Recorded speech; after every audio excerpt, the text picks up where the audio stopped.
scale it by 5s. I'm going to scale it so it's basically a dot plot like this one. That does look exceptionally bell-shaped, doesn't it? But I'm going to go ahead and change these up. The minute 145 I like, I'm going to change that max to 200 even. And the reason I'm doing that, it captures Carolyn. Carolyn voted 195. If I go to 200, we'll actually see Carolyn's little spot there. Okay? And I'm going to make my scale not be 10, but be 5. And this way, we get a perfect representation of that chart over there. That chart over there. Fair enough? Okay. Press graph. There it is. And this matches. Somebody just showed me that. It was perfect. Rebecca, you showed me that. It was perfect. There it is. I probably would call that bell-shaped enough. Honestly, I mean, I think it looks bell-shaped enough. Yeah. Does anybody say no, it's not? Good. Say no, it's not. You don't have to agree with me. I mean, just because I say something's bell-shaped doesn't mean it is. It just means that I happen to think it might be. Some people would say, no, you know what? It's got too much of a gap. It's too skewed. That's totally fine. It's definitely not as clear as the other one. The other one was like almost perfectly, I mean, ridiculously unimodal, symmetric, and all that. This one, I heard the word bimodal. That's good. I like that. You use the language bimodal or trimodal, however, whatever I heard over there. It's fantastic. Suppose you can't decide. You're like, you know what? I don't know if that's bell-shaped enough. It looks bell-shaped to me. We could totally run, you know what? What the hell? Let's run the standard deviations on it. Find the outliers based on standard deviations. If you say it's bell-shaped enough, run your outliers based on 2 standard deviations. Then we'll go back and we'll pacify our curiosity about it not being bell-shaped enough. Okay, so let's run the 1-bar stats. Natasha, here's where I wish we could do it automatically. Draw 2 standard deviations on the curve. Wish we could. Not gonna let us do it though, unfortunately. We can write a program to do it, but it's not worth our time. Excel would be a much better tool for that. Yeah. All right, looks like you guys targeted 171. We'll call that 170 because I told you guys around to the nearest 5 pounds, right? So we'll call that 170 pounds. You guys targeted. So weight, stats. You guys average 170 pounds, plus or minus, I'm going to call that 10, just to make life easy, call it 10 pound standard deviation. I mean, technically you call it 12, but since I told you to round off to the nearest 5, we'll call that the nearest 5 too. Is everyone okay with that? Yeah. Okay. What's the matter? What's the matter? Go ahead. Oh, so we're talking about, so if 12 is your standard deviation, isn't your 2 standards 36? You're 24.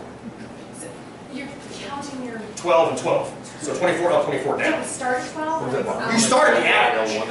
Yeah. You start at the average and go out from that. Right, okay. Is that fair? Yes, you're right. Good. I mean, I don't want to be right, so I'm going to make sure you understand. Yeah. You start, your average is your middle marker, and then you go out from that. So you can start at 171 and go out 12 and 12 and 12 and 12. Right. I'll just go out 170, out 10 and 10 and 10 and 10.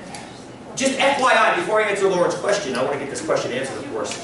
There's a quiz due this week, I think, on Thursday, about variation again. It's bell-shaped data. It shows you real quick how to run the 2 standard deviation command in your TI. Real quick button pushes. Once you've run 1-bar stats, watch this. I'll show it to you real quick. If you want to see how to do this, it's on the quiz for this week. To really quickly set it up, you use the bars menu. And again, this is all in that quiz. You can check it out on the quiz. You can actually grab all the statistics directly from this menu. So right now, when I press enter, it's going to calculate the average plus 2 standard deviations.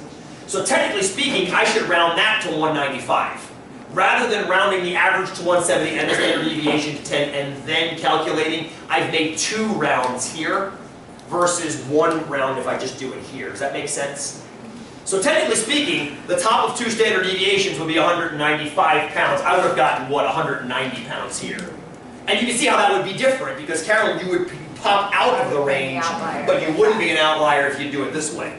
Please, Lauren, go ahead and ask me that question. Why did you round down to 10? Because I told you guys to go to the nearest 5 pounds, so I'm making my sample statistics do that too. Okay. I understand you want to go to 12 because it makes more sense, and honestly, you probably should, rather than, I'm over-rounding by doing this. Okay.